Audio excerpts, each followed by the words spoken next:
Frères et sœurs, aujourd'hui, normalement, c'est le chemin de croix. Mais notre Père spirituel en a décidé autrement. Et en ce jour où nous célébrons Saint Luc évangéliste, le Seigneur nous prend comme ses témoins, tous, sans exception, parce que nous sommes enfants, soldats de sa mère, Marie-Mère de la Charité chrétienne. Et en ce jour, nous devons retenir une chose. Notre Mère du ciel nous fait des clins d'œil. L'année dernière, elle était aux États-Unis et au Canada, n'est-ce pas? Elle était aux États-Unis et au Canada. Mais qu'est-ce qui s'est passé? Elle a déposé une rose qui ne s'est jamais fanée. Au contraire, cette rose devient de plus en plus resplendissante. C'est déjà des signes que nous n'avons pas vus. Mais le ciel ne peut jamais mentir. Et ceux qui sont revenus des États-Unis l'ont confirmé. Alors, frères et sœurs, lorsque nous voyons ces témoignages, lorsque nous voyons ces messages qui parlent d'urgence, qu'est-ce que nous, à notre tour, devons faire? Quand il y a des urgences comme ça, mais il faut tout de suite, la coordination est là. Les responsables de liturgie, de la commission liturgique sont là, les responsables sont là. Donc, il faut faire des propositions à Padre Pio, notre Père spirituel. À Padre Pio, notre Père spirituel. Vous savez, il y a des prières, surtout pour une intention donnée, qui peut s'étendre sur une année. Ça dépend de la gravité. Ça dépend de la gravité. Et puis, ça peut être un tridium où tout le monde est mobilisé pour une même intention, pour une intention donnée. C'est bien beau de célébrer des messes chaque jour. C'est intéressant. Très intéressant. Mais attention, quand il y a un danger, en guillemets, comme en 2020, vers la veille des élections présidentielles en Côte d'Ivoire, on a fait des propositions à Padre Pio et il a modifié, nous avons intercédé, si bien que tout ce qui a été prévu, tout ce qui était préparé pour nous, je peux dire c'est volatilisé. Ça devait être peut-être plus fort, mais on n'a pas vu quelque chose. Ça nous a secoué, c'est vrai, mais c'est pas trop fort.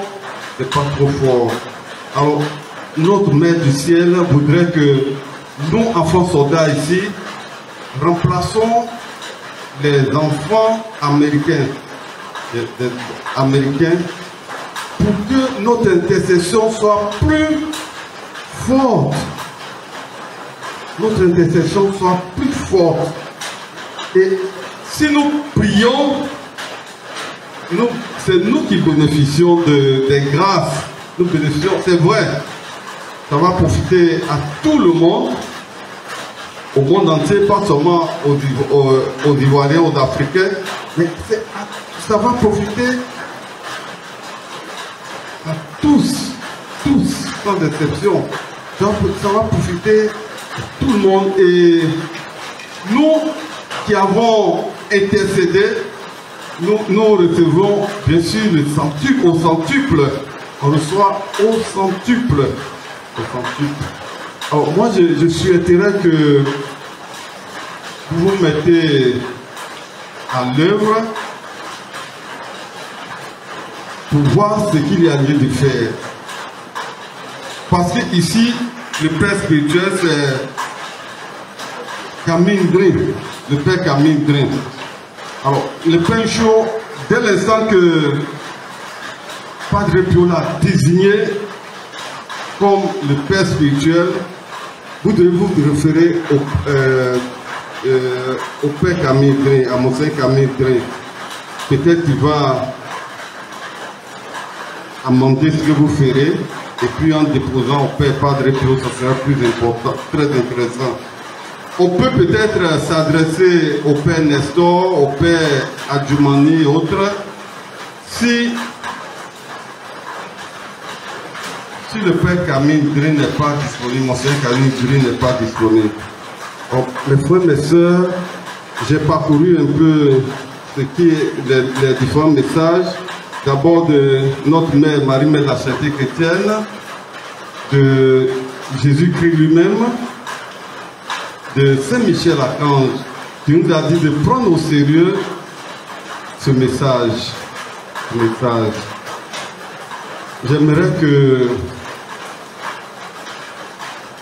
les roses, même si ce n'est pas tout le bouquet, mais si une rose pouvait venir pour que vous voyez vous-même, pour que vous soyez des témoins. Vous soyez témoins.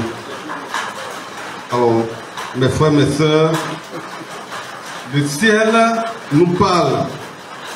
C'est vrai que nous sommes des laïcs, mais ayons un petit esprit de discernement. Un petit esprit de discernement. Mais la dernière fois, je vous ai dit que tout doit partir de la Côte d'Ivoire.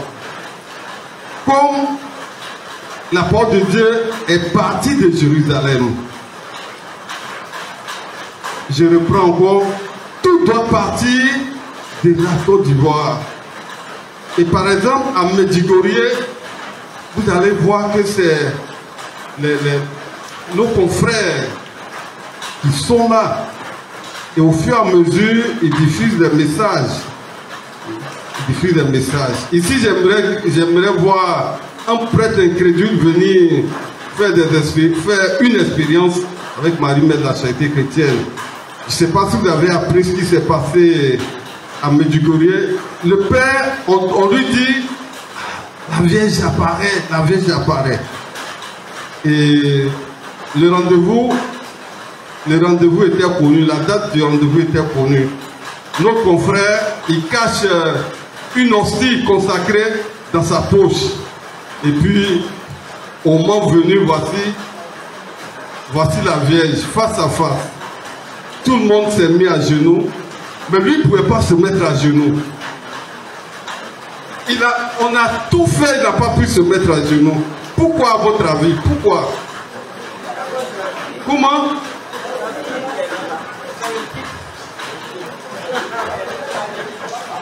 Très bien.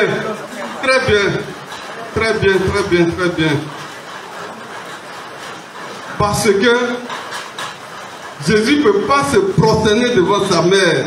Et il a caché l'hostie dans sa poche. Ce n'est pas Jésus qui se prosterne devant sa mère. Donc on a beau faire, n'a pas pu se mettre à genoux. On a fait judoka, on a fait tout ce que vous voulez. Il n'a pas pu se mettre à genoux. Pendant ce temps, tout le monde était à genoux. Moi, j'aimerais qu'un prêtre vienne faire cette expérience, un incrédule, un prêtre vienne faire cette expérience ici. Alors, lorsqu'on vous parle de cette rose-là, mes chers amis, prions, intercédons. Mais c'est ensemble, c'est pas une personne, deux personnes. Et cette fois-ci, si notre mère va aux États-Unis pour une mission, il ne faudrait pas seulement que ce soit le groupe d'intercession qui se mette à prier. Il faut que ce soit tout le monde. Tous les enfants soldats doivent intercéder. Voilà. On se donne une heure, on dit telle heure, voilà telle prière. On doit s'arrêter pour telle prière. C'est comme ça. C'est une chaîne de prière. C'est vrai qu'il y a un groupe qui intercède, mais que tout le monde soit impliqué. On dit à telle heure, on donne le signal, telle heure, on doit s'arrêter pour peut-être 1 ou 2 minutes pour la mission aux États-Unis. Mes chers amis, là-bas, le satanisme est développé. Hein? Même les adolescents, il y a des adolescents dedans. On leur donne le sang humain à boire. Mais je vous assure que le satanisme qui a témoigné récemment de la puissance de notre Mère du ciel est formidable. Son témoignage est formidable. Il a été initié depuis son adolescence. Depuis son adolescence. Et ils sont très nombreux comme ça, les enfants. Il y a des filles, il y a des filles et des garçons. Mais on fait faire des avortements aux filles. Et lorsque on fait des avortements comme ça, on augmente la force, la puissance de Lucifer. À chaque avortement, Lucifer devient très fort. Parce que le sang d'un bébé est sain, innocent, est pur. Et puis donc, on augmente sa force, sa puissance. Donc, il a le pouvoir de nous appuyer. Et à la fin, il disait, chaque fois que les chrétiens se mettent à rester le chapelet, toute sa puissance, compléter toute sa puissance est réduite à néant, c'est fini. Lorsque vous mettez à rester votre chapelet, il ne peut plus rien faire. J'ai compris pourquoi au 1000 avions, on nous demande de ne pas rester dehors, parce que il rôde autour. On empêche d'accomplir sa mission pendant que nous récitons le chapelet, pendant que nous récitons le rosaire. Mais avec le rosaire, nous pouvons freiner une guerre. Nous pouvons arrêter les chars avec le chapelet. Avec le chapelet. Alors, on nous disait comme ça que pendant la guerre entre le Japon et les États-Unis était une guerre très forte. À la fin, qu'est-ce que les Américains ont fait? Ils ont largué des bombes atomiques. Où ça déjà? Dans quelle ville? Voilà, voilà. Mais on disait qu'il y avait 8 prêtres jésuites dans ces localités qui n'ont rien eu parce qu'ils étaient constamment en prière, en train de rester les chapelets. Ils étaient toujours en train de rester les chapelets. Ils sont sortis sains et saufs. Ils n'ont rien eu, comme s'il y avait, ils n'avaient pas, ils n'étaient pas dans ces localités où la bombe a été larguée, mes chers amis. Alors, on ne connaît pas trop notre mère de la charité chrétienne. On vient seulement figurer, non. On ne vient pas chauffer les chaises pour repartir, mes chers amis. On ne vient pas chauffer les chaises. Non, déjà les chaises sont chaudes. Ce n'est pas à nous de les chauffer. Alors, intercédons. Intercédons parce que, actuellement, le gars s'est déchaîné. L'homme à la culotte doit se déchaîner. Mais nos prières, nos prières sont des freins à sa mission. Mes chers amis, nous demandons à Padre Pio de nous secouer, parce que nous sommes en train de dormir. Pendant que l'ennemi est en éveil, nous sommes en train de dormir. Alors, c'est pour cela que non. C'est pourquoi à ces 1000 ave, chacun vient avec sa prière, avec son intention. Déjà, je crois qu'il reste une semaine. Commencez à préparer votre intention. Et on viendra à la fin de la messe en procession, en déposant notre bougie au pied de la soupe d'arbre. Et déjà, les responsables préparaient comment on appelle ça? Là où nous devons déposer nos bougies.